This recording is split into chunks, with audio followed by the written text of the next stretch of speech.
Ezekiel chapter 40, New International Version.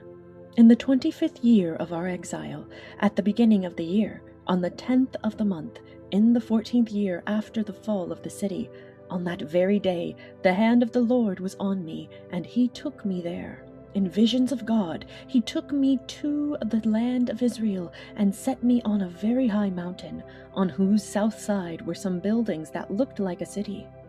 He took me there, and I saw a man whose appearance was like bronze. He was standing in the gateway with a linen cord and a measuring rod in his hand. The man said to me, "Son of man, look carefully and listen closely, and pay attention to everything I am going to show you, for that is why you have been brought here. Tell the people of Israel everything you see." I saw a wall completely surrounding the temple area. The length of the measuring rod in the man's hand was 6 long cubits, each of which was a cubit and a handbreadth. He measured the wall. It was 1 measuring rod thick and 1 rod high. Then he went to the east gate. He climbed its steps and measured the threshold of the gate. It was 1 rod deep. The alcoves for the guards were 1 rod long and 1 rod wide, and the projecting walls between the alcoves were 5 cubits thick, and the threshold of the gate next to the portico facing the temple was 1 rod deep. Then he measured the portico of the gateway. It was 8 cubits deep, and its jambs were 2 cubits thick. The portico of the gateway faced the temple. Inside the east gate were 3 alcoves on each side. The 3 had the same measurements, and the faces of the projecting walls on each side had the same measurements. Then he measured the width of the entrance of the gateway. It was 10 cubits, and its length was 13 cubits. In front of each alcove was a wall 1 cubit high, and the alcoves were 6 cubits square. Then he measured the gateway from the top of the rear wall of 1 alcove to the top of the opposite one. The distance was 25 cubits from 1 parapet opening to the opposite one. He measured along the faces of the projecting walls all around the inside of the gateway, 60 cubits. The measurement was up to the portico facing the courtyard. The distance from the entrance of the gateway to the far end of its portico was 50 cubits. The alcoves and the projecting walls inside the gateway were surmounted by narrow parapet openings all around, as was the portico. The openings all around faced inward. The faces of the projecting walls were decorated with palm trees. Then he brought me into the outer court. There I saw some rooms and a pavement that had been constructed all around the court. There were 30 rooms along the pavement. It abutted the sides of the gateways and was as wide as they were long. This was the lower pavement. Then he measured the distance from the inside of the lower gateway to the outside of the inner court. It was 100 cubits on the east side as well as on the north. Then he measured the length and width of the north gate leading into the outer court. Its alcoves, 3 on each side, its projecting walls, and its portico had the same measurements as those of the first gateway. It was 50 cubits long and 25 cubits wide. Its openings, its portico, and its palm tree decorations had the same measurements as those of the gate facing east. 7 steps led up to it, with its portico opposite them. There was a gate to the inner court facing the north gate, just as there was on the east. He measured from one gate to the opposite one. It was 100 cubits. Then he led me to the south side, and I saw the south gate.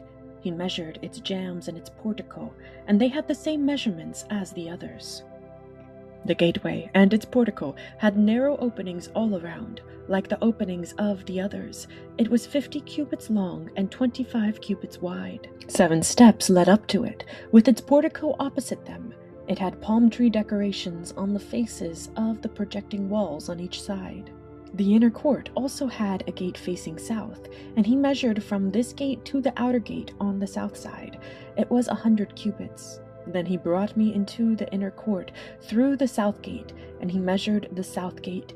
It had the same measurements as the others. Its alcoves, its projecting walls, and its portico had the same measurements as the others.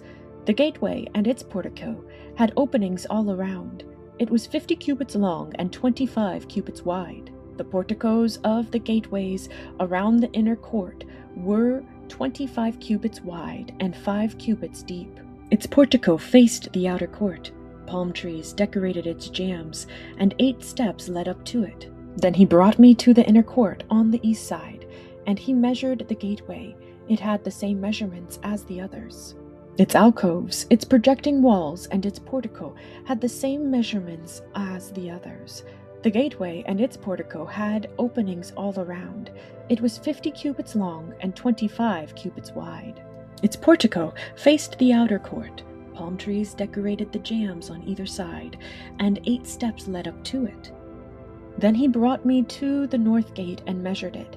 It had the same measurements as the others, as did its alcoves, its projecting walls, and its portico, and it had openings all around. It was 50 cubits long and 25 cubits wide. Its portico faced the outer court. Palm trees decorated the jambs on either side, and 8 steps led up to it. A room with a doorway was by the portico in each of the inner gateways, where the burnt offerings were washed. In the portico of the gateway were 2 tables on each side, on which the burnt offerings, sin offerings, and guilt offerings were slaughtered. By the outside wall of the portico of the gateway, near the steps at the entrance of the north gateway, were 2 tables, and on the other side of the steps were 2 tables. So there were 4 tables on one side of the gateway, and 4 on the other, 8 tables in all, on which the sacrifices were slaughtered. There were also 4 tables of dressed stone for the burnt offerings, each a cubit and a half long, a cubit and a half wide, and a cubit high. On them were placed the utensils for slaughtering the burnt offerings and the other sacrifices. And double-pronged hooks, each a handbreadth long, were attached to the wall all around. The tables were for the flesh of the offerings. Outside the inner gate, within the inner court, were 2 rooms, one at the side of the north gate and facing south, and another at the side of the south gate and facing north. He said to me, "The room facing south is for the priests who guard the temple, and the room facing north is for the priests who guard the altar. These are the sons of Zadok, who are the only Levites who may draw near to the Lord to minister before him." Then he measured the court. It was square, 100 cubits long and 100 cubits wide, and the altar was in front of the temple. He brought me to the portico of the temple and measured the jambs of the portico. They were 5 cubits wide on either side. The width of the entrance was 14 cubits, and its projecting walls were 3 cubits wide on either side. The portico was 20 cubits wide and 12 cubits from front to back. It was reached by a flight of stairs, and there were pillars on each side of the jambs.